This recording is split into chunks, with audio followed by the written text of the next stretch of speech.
একদিন কুরাইশগণ রাসূল সাল্লাল্লাহু আলাইহি ওয়াসাল্লামকে হত্যা করার জন্য তারা একটি সম্মেলনের ব্যবস্থা করল। উক্ত সম্মেলনে কুরাইশ নেতা আবু সুফিয়ান বলল, যে ব্যক্তি হযরত মুহাম্মদ সাল্লাল্লাহু আলাইহি ওয়াসাল্লামের মাথা কেটে আনতে পারবে তাকে আমি 100 উট পুরস্কার হিসাবে দেব। পুরস্কারটা খুব লোভনীয় ছিল, তবুও হযরত মুহাম্মদ সাল্লাল্লাহু আলাইহি ওয়াসাল্লাম এর মাথা কেটে আনা খুব সহজ কাজ ছিল না।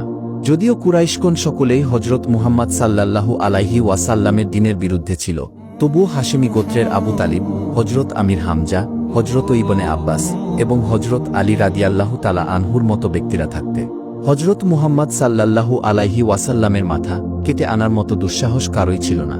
তাই কেউ কোনো প্রকার বাড়াবাড়ি করল না। কিন্তু দেখা গেল একমাত্র হযরত ওমর রাদিয়াল্লাহু তাআলা আনহু যখন দাঁড়িয়ে সিংহের মতো গর্জন দিয়ে উঠে বললেন, আমি মুহাম্মদের মাথা কেটে আনব। এরপর এ কথা বলে তরবারি হাতে নিয়ে তখনই সম্মেলন থেকে বের হয়ে পড়ল।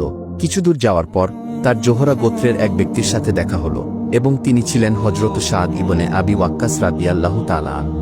হযরত ওমর রাদিয়াল্লাহু আনহুকে তরবারি হাতে নিয়ে যেতে দেখে তিনি বেশ অবাক হয়ে জিজ্ঞাসা করলেন, কি হে উমর, তুমি কোথায় যাচ্ছ?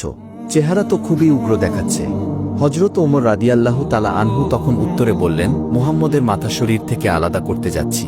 এরপর দেখা গেল হযরত সাদ ইবনে আবি ওয়াক্কাস রাদিয়াল্লাহু তাআলা আনহু বললেন, হযরত আমির হামজা এবং হযরত আলী রাদিয়াল্লাহু তাআলা আনহুর কথা জানো তো তুমি?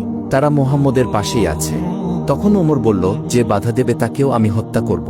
তখন হযরত সাদ রাদিয়াল্লাহু তাআলা আনহু বললেন, এই হত্যা কি বনু আবদে মান্নাফ গোত্রের লোকেরা মেনে নেবে? এরপর হযরত ওমর রাদিয়াল্লাহু তাআলা আনহু বললেন, তুমি মনে হয় ইসলাম ধর্ম গ্রহণ করে ফেলেছ। তাহলে এবার আসো, তোমার ইসলাম গ্রহণের স্বাদ আমি মিটিয়ে দিচ্ছি। এই কথা বলেই সাদ রাদিয়াল্লাহু তাআলা আনহুর দিকে হযরত উমর এগিয়ে গেলেন তাকে কতল করার জন্য। তখন সাদ রাদিয়াল্লাহু তাআলা আনহু বললেন, বাহিরের লোকের ব্যাপারে আগে না দেখে প্রথমে নিজের ঘর সামলাও। এরপর ওমর রাদিয়াল্লাহু তাআলা আনহু অবাক হয়ে বললেন, তুমি কিসের কথা বলছো? একটু খুলে বলো। তখন সাদ রাদিয়াল্লাহু তাআলা আনহু বললেন, তোমার ভগ্নী ফাতেমা এবং তার স্বামী মুহাম্মদ সাইদ, তারা সকলে ইসলাম ধর্ম গ্রহণ করেছে। তুমি কি তাদেরকেও শিরচ্ছেদ করবে? এই কথা শোনা মাত্র হযরত ওমর রাদিয়াল্লাহু তাআলা আনহু শুধু বললেন, সত্যিই নাকি? আর কোনো কথা না বলে তিনি রাসূলে করিম সাল্লাল্লাহু আলাইহি ওয়াসাল্লামের নিকট যাওয়ার পরিবর্তে তিনি তার বোনের বাড়িতে চলে গেলেন। তিনি যখন ভগ্নী ফাতেমার বাড়ির নিকটবর্তী হলেন, তখন তার ভগ্নী ও ভগ্নীপতি কোরআনের কিছু সূরা তেলাওয়াত করছিলেন, যা হযরত ওমর ফারুক রাদিয়াল্লাহু তাআলা আনহুর কানে ভেসে এলো। অতঃপর হযরত ওমর রাদিয়াল্লাহু তাআলা আনহু বাড়িতে ঢোকার সাথে সাথে তারা তার আগমনের সাড়া পেয়ে কোরআন পাঠ বন্ধ করে দিলেন এবং আয়াত লিখিত বস্তুটি লুকিয়ে ফেলল।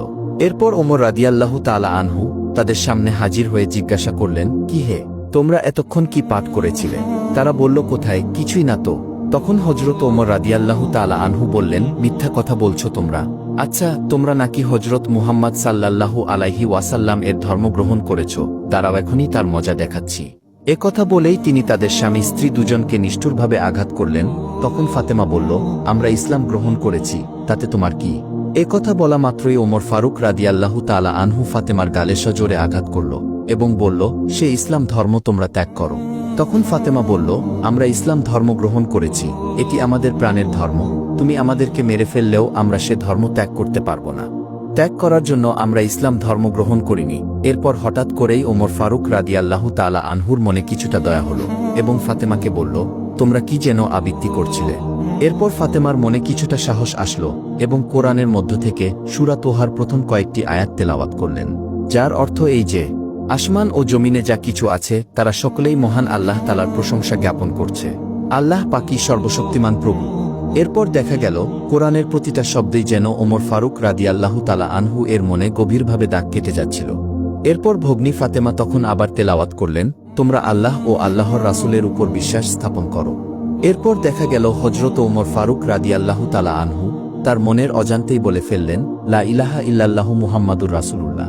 হযরত ওমর ফারুক রাদিয়াল্লাহু তাআলা আনহুর মনের অবস্থার পরিবর্তন হয়ে গেল। যে ওমর তরবারি হাতে নিয়ে মহানবী হযরত মুহাম্মদ সাল্লাল্লাহু আলাইহি ওয়াসাল্লাম এর শিরচ্ছেদ করতে যাচ্ছিল, সে ওমর ফারুকই এখন মহানবী হযরত মুহাম্মদের উদ্দেশ্যে যাচ্ছে সত্যধর্মে ইসলাম গ্রহণ করার জন্য।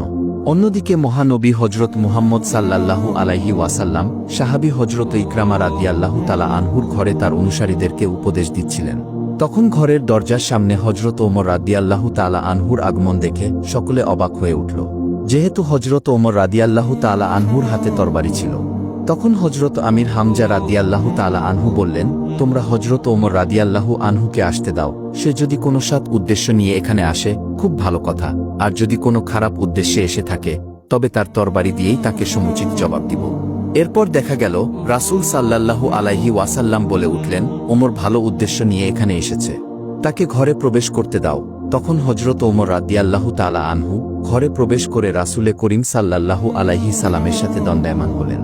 তখন রাসূলে আকরাম এর নবুয়তের শক্তি দ্বারা হজরত ওমর রাদিয়াল্লাহু তাআলা আনহুর হাতে ঝাঁকুনি দিয়ে তাকে জিজ্ঞাসা করলেন, কি হে ওমর, তুমি কি জন্য এখানে এসেছো? এরপর ওমর রাদিয়াল্লাহু তাআলা আনহু উত্তরে বলল, হে আল্লাহর নবী, আমি আপনার নিকট ইসলাম গ্রহণ করার জন্য এসেছি। এরপর রাসূল সাল্লাল্লাহু আলাইহি সাল্লাম মাশাআল্লাহ বলে তাকে নিজের বুকে জড়িয়ে নিলেন। এরপর তাকে ইসলাম ধর্মে দীক্ষিত করলেন। তখন হজরত ওমর রাদিয়াল্লাহু তাআলা আনহুর ইসলাম গ্রহণের ফলে ইসলামের শক্তি এবং মুসলমানের শক্তি কয়েক গুণ বেড়ে গেল। এরপর ওমর রাদিয়াল্লাহু তাআলা আনহু ইসলাম ধর্ম গ্রহণ করার পর রাসূল সাল্লাল্লাহু আলাইহি ওয়াসাল্লামের কাছে আরজ করে বললেন, হে আল্লাহর রাসূল, ইসলাম যদি সত্য ধর্ম হয়, আমাদের ধর্ম যদি খাঁটি ও সত্য হয়ে থাকে, তাহলে সেই সত্যের উপর প্রতিষ্ঠিত হয়ে আমাদের কোনো কিছুতে ভয় করার প্রয়োজন নেই। কারণ তখন মুসলিমগণ প্রকাশ্যে আর জামাতে নামাজ না পড়ে গোপনীয়তা রক্ষা করে নামাজ আদায় করতেন। কিন্তু হজরত ওমর ফারুক রাদিয়াল্লাহু তাআলা আনহু ইসলাম গ্রহণ করার পর প্রকাশ্যে নামাজ আদা শুরু হলো।